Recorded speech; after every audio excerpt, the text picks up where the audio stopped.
Welcome to the Salmon Runs YouTube. Enjoy the video. You start by assessing the website so you know what to keep and what to change. Run a performance and responsive audit, check APIs, and list interactive features.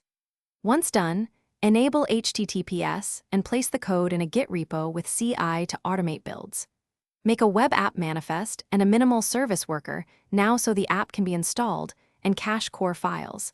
This establishes the foundation before you wrap the site into a native container.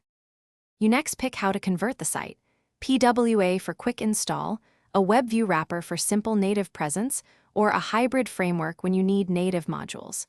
Then implement deep links and navigation handling so external links and back buttons behave correctly. Make platform-specific UI adjustments and request permissions only when needed. Also add robust caching strategies and offline fallbacks, and bridge native APIs to JavaScript where needed so features like camera or push work reliably. You finish by creating sign builds for each platform and ensuring compliance with App Store requirements. Pay attention to icons, permissions, and privacy text.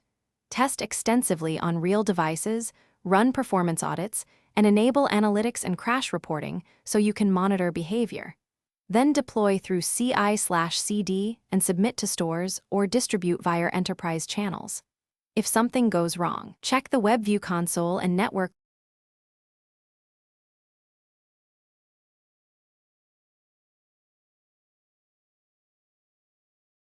Thanks for watching. Consider subscribing if we helped you.